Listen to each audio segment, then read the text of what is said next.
Hello students, আশা করি সকলে খুব ভালো আছো। আমাদের বায়োলজি স্টাডি ইভেন্টের একটা টেলিগ্রাম চ্যানেল আছে, সেটা তোমরা নিশ্চয়ই জানো। সেখানে একজন জিজ্ঞাসা করেছিলে যে এই RNAi এটা কাকে বলে। তো তার জন্য এবং তোমাদের সকলের জন্য এই কোয়েশ্চেনটার আনসারটা আমি তোমাদের সঙ্গে আলোচনা করে নিচ্ছি। এই ক্লাসটা প্রথম থেকে শেষ পর্যন্ত দেখতে থাকো। যদি ভালো লেগে থাকে তোমাদের বন্ধুদের সঙ্গে একটু চ্যানেলটা শেয়ার করো। RNAi বা RNA ইন্টারফারেন্স এটা হচ্ছে একটা কোষীয় পদ্ধতি যা ডিএনএর জিন সজ্জাকে নিষ্ক্রিয় করে জিনের প্রকাশ বা ট্রান্সলেশন প্রক্রিয়ায় বাধা দেয়। তাহলে RNAi বা RNA ইন্টারফারেন্স হচ্ছে একটা পদ্ধতি, একটা কোষীয় পদ্ধতি যেটা ডিএনএর জিন সজ্জাকে নিষ্ক্রিয় করে দেয়।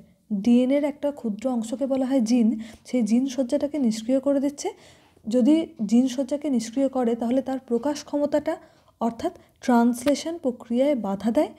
এবং এই যে কাজ, এই যে ডিএনএর এই যে জিনের প্রকাশ ক্ষমতায় বাধা দেয়, এই কাজে দু প্রকারের ক্ষুদ্র নন কোডিং RNA অণু সাহায্য করে, যেটা হচ্ছে একটা mRNA যেটার নাম হচ্ছে মাইক্রো RNA এবং siRNA যার নাম হচ্ছে স্মল ইন্টারফারিং RNA।